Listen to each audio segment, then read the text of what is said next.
Hi everyone, back for a couple of lather tests today for some of the previous soap bars that I've made, and I'm going to do two in one video this time. I know a lot of you have been waiting to see a lather test of the Aloe Vera soap that I made recently. It is a beautiful soap, I really love that. I'm also going to show a lather test for my pine tar soap. This is not one from the video recipe, but I made another batch of that for a family friend, and this is the last bar. I saved a couple for me to keep. It's a gorgeous soap too. This is the same recipe as the one that I did in the video. So I'll start with the pine tar soap, I think. It smells so good. It still has that really nice subtle campfirey smell.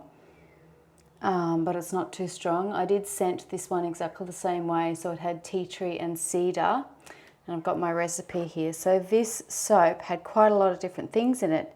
It had olive oil, 63%, coconut oil, cocoa butter, castor oil, 12% pine tar and 1% beeswax. I'll put a link to the original recipe video for this below if you haven't seen it. This one was made in November 2020. So a good 7-8 months ago, so it's really hard. It's very well cured. What else can I say? It had a 2:1 water to lye ratio and a 4% superfat. I have thoroughly enjoyed using this soap. It is absolutely beautiful. Everybody that I have given some of this to really loves it as well. It's got a very nice lather. It lasts really well. It smells really good. I sent some down to George from Dawn Organics, and he really loved it too. So yeah, it's just been really popular. So that lather is nothing too impressive just to look at there, is it? It's a very creamy lather. Generally with soap lathering, the more water you add, the more lather you get. So I'll see if I can fluff that up a bit. It's just got a beautiful feel to it, that soap. Oh, I love it. And the fragrance of it, it really is something special. I hate wasting water. Turn that off. So you can see, I hope you can see. So yeah, it's beautiful. Absolutely adore that one. It's a winner. I want to make that one again. It's my last bar. Now you can see the lather for that has a slight little creamy colour to it. It's not very dark though. Beautiful soap. My skin does have a little bit of a squeaky clean feel to it, but it's not extreme. And now for the long-awaited aloe vera soap. I hope it's not too dark in here. This one is just gorgeous. I've got the recipe for that. I'll put a link for this one below as well. So this one's 80% olive oil, 5% castor oil and 15% coconut. So this will probably have a bit of a better lather. But I have found that this soap, I think that it's got a large amount of aloe vera, fresh aloe vera in it. And if you've seen that video, you'll know what I mean.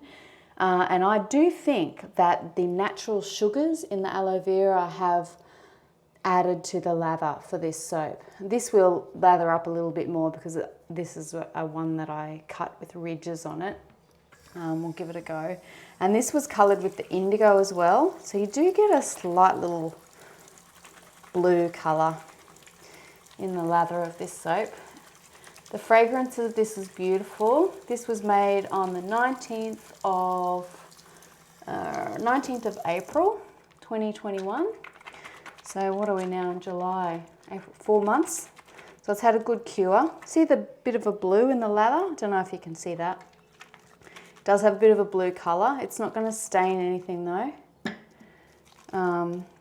Lovely and creamy. Oh, beautiful. Yeah, it's just got a real creaminess to it, that soap. The fragrance is still really nice. Peppermint, cedar and tea tree. Gosh, there's a bit of a cedar and tea tree theme going on here. You can tell my favourite essential oils. So there's that one. maybe not the most spectacular lather, but nice and creamy and certainly good enough for me.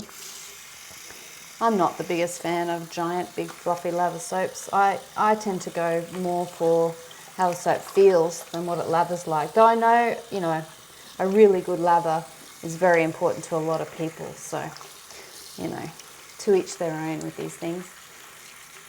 And how does that feel? That feels good. None of my soaps are particularly harshly cleansing. I like really gentle soaps, so they've always got lots of olive oil in them. Yeah, lovely.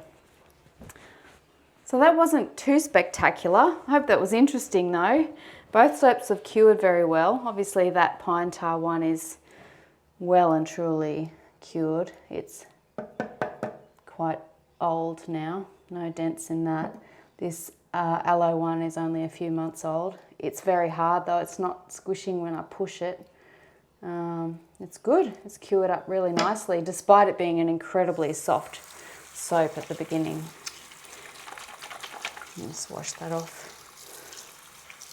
In the bathroom today for a bit of a change of scenery. Change is as good as a holiday, they say. Anyway, I hope you're all well and enjoying your handmade soaps to wash your hands and everything else with. Thanks everyone, hope you enjoyed that. Let me know if you've got any questions and I'll put a link to those recipes below. See you next time.